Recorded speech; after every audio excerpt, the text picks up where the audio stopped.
इमाम सज्जाद के वफ़ादार ऊँट की दर्दनाक दास्तान। इमाम सज्जाद अलैहिस्सलाम का ऊँट वो बेज़ुबान था, मगर अपने मौला की जुदाई में गमज़दा था। इमाम ज़ैनुल आबिदीन का एक वफ़ादार ऊँट था, वही ऊँट जिसने 22 मरतबा अपने मौला के साथ बैतुल्लाह का सफ़र किया। गर्मी की तपिश हो या रेगज़ारों की मशक्क़त, वो हर सफ़र में इमाम का हमसफ़र रहा। लेकिन इस पूरे अरसे में रहमत मुजस्सम इमाम सज्जाद ने कभी एक मर्तबा भी इस पर ताज़ियाना नहीं उठाया। मोहब्बत और शफ़क़त से परवान चढ़ने वाला वो बेज़ुबान जानवर अपने आका की मेहरबानी को खूब पहचानता था। शहादत से एक रात पहले भी इमाम सज्जाद को अपने बाद उसी वफ़ादार साथी की फ़िक्र थी। आपने अहले खाना से फरमाया, मेरे इस ऊँट का ख्याल रखना। फिर वो लम्हा आ गया जब मदीना की फ़ज़ाएं यतीम हो गईं, सजदों का ताजदार खामोश हो गया और ज़ख्म करबला उठाए हुए वो दिल हमेशा के लिए धड़कना छोड़ गया।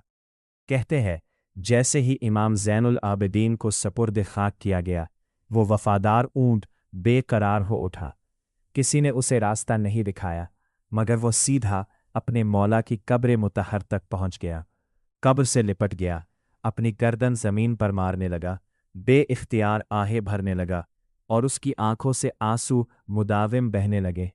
काश इंसान भी अपने इमाम की जुदाई पर इतना ही तड़पना सीख लेता जितना एक बेज़ुबान जानवर तड़प रहा था। इमाम मोहम्मद बाकर को इत्तला दी गई। आपने अपने वालिद बुजुर्गवार की कब्र पर तशरीफ़ लाए।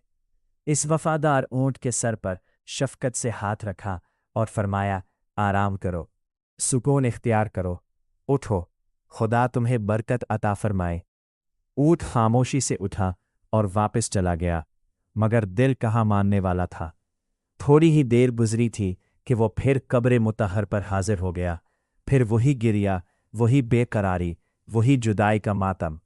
दूसरी मर्तबा भी इमाम बाकिर ने उसे वापस भेजा, लेकिन तीसरी बार जब वो फिर अपने मौला की कब्र से आ लिपटा तो इमाम बाकिर ने दर्द भरे लहजे में फरमाया, इसे छोड़ दो, ये जानता है कि अब इसकी ज़िंदगी भी ज़्यादा बाकी नहीं। और वाकई ऐसा ही हुआ। रिवायत बयान करती है कि इमाम ज़ैनुल आबिदीन की शहादत को 3 दिन भी मुकम्मल ना हुए थे कि वो वफ़ादार ऊँट भी अपने मौला की जुदाई सह ना सका और इस दुनिया से रुखसत हो गया। ये सिर्फ एक ऊँट की मौत नहीं थी, बल्कि वफ़ादारी का वो बाब था जो इंसानों के लिए भी एक सवाल छोड़ गया। जिस इमाम की मोहब्बत में एक बेज़ुबान जानवर 3 दिन से ज़्यादा जिंदा ना रह सका, हम दावाए मोहब्बत करने वाले उनकी याद से कितने वाबस्ता हैं। माखिज़ बसाइरत दरजाद से 353 हदीस 15 है। इमाम सज्जाद करबला, इमाम ज़ैनुल आबिदीन हदीस 15।